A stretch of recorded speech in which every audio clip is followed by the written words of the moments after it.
You're watching news at Prime. Let's get into another important conversation. Communications Minister Malatsi and the Portfolio Committee Chairperson Khusela Diko are again butting heads.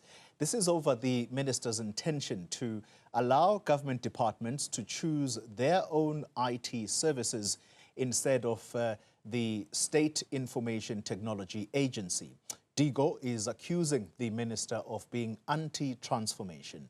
Malatsi joins me now for a look at exactly what he is proposing. Minister, good evening to you, and thank you very much for your time. Let's start with the rationale behind your proposed regulations and whether they align with the SITA Act as it stands. Thanks very much, Toli, for this opportunity, and greetings to your viewers. Indeed, the regulation as proposed aligns with the SITA Act, and the sole purpose of the introduction of this regulation is to empower government departments to, at the very least, have the freedom in the instance where they are able to present a business case within the prescripts of the country's procurement rules, that they can procure those ICT services that they need at a lower cost than SITA would ordinarily do, and also at a quicker turnaround than SITA would do. Yeah. This is all done in response to the very heightened frustration across all of government, wherein departments have expressed that their sole reliance on SITA, and given the entity's well-recorded inefficiencies, hampers their ability to be able to meet their ICT needs. And this is something that many ministers, and it's a missed opportunity because Minister Motsoaledi, who was on the show before, in his other previous capacities, the Minister of Home Affairs, was one of those ministers who were vocal in trying to find an avenue that would enable the department that he led at the time to procure these services out. And it's in response to the 7th administration's quest to find ways to be able to empower these government departments to meet their needs. Because, Oli, I'm sure many a citizen have encountered, whether through the Department of Home Affairs or any other government department, this whole legendary notion of a system being offline. And in many an instance, that has happened because of the quality of the service that the respective government departments have been getting from SITA. Yeah. This is not to devolve, as has been incorrectly advanced by the portfolio chair, that it seeks to devolve powers to departments. There will be instances where departments are unable to present a credible business case, which would then mean they still have to procure from SITA. What we are making here is a provision wherein, at a cheaper cost, at a quicker turnaround time, with the presence of a business case, they can then have the freedom to procure outside of the limitations of the entity. Well, Miss Diko,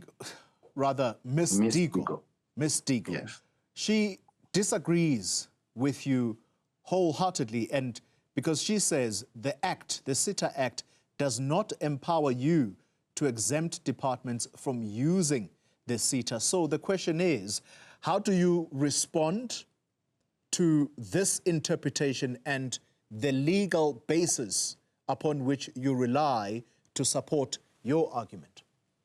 She's incorrect. She's absolutely incorrect. And I advance this based on the fact that the SITA Act allows, when a regulation is introduced, that there are several steps that need to take place. One of those steps is that there must be consultation with the executive authorities, meaning government departments, provincial administrations, and we've done that step, right? So that means in compliance with what the SITA Act prescribes. It further says, prior to the regulation being gazetted, concurrence of the Minister of Finance must be sought and be given.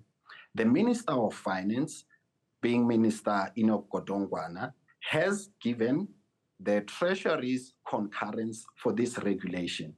If it was indeed correct as the portfolio committee chairperson alludes, that this is in contrast with the SITA Act.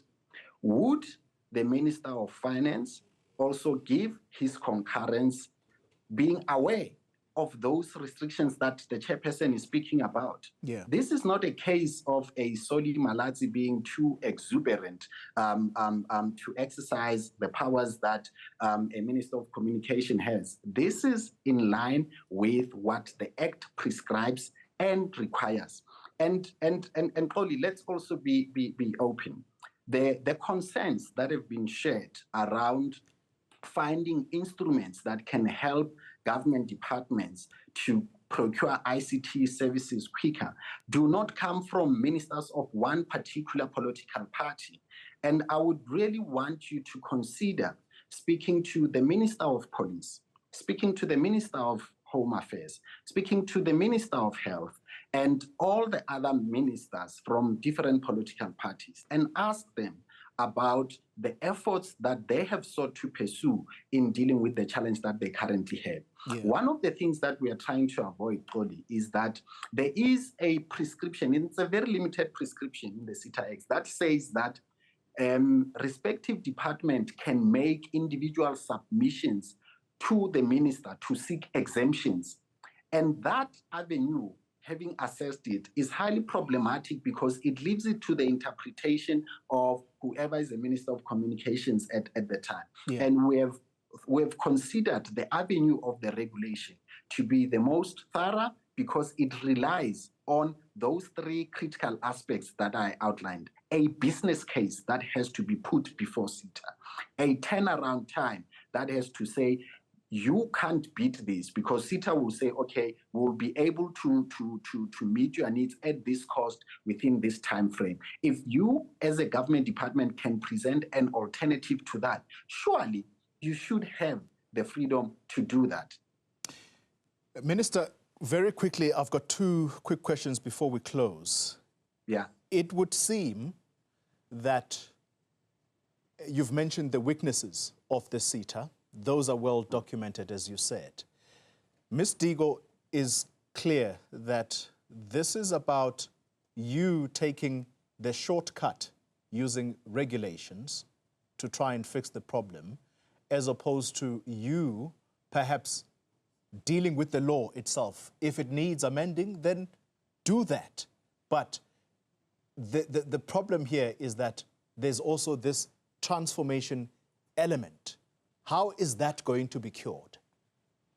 Oli, how is this anti-transformation when it gives department the very essence of our democracy, which is a freedom to choose, in having the ability to choose where a better service at an affordable cost to government that will help enhance the department? I think the use of transformation here is expediently used to be able to advance a particular political agenda that will not distract me. We have acted within the prescripts of the law, and what is gratifying is that the regulation enjoys overwhelming support across all ministers of the Government of National Unity. And Toli, you can test this. You can test this by randomly speaking to government ministers on this particular topic and the extent to which they have sought to seek an avenue that will help empower them to enhance their capacity to deliver those services.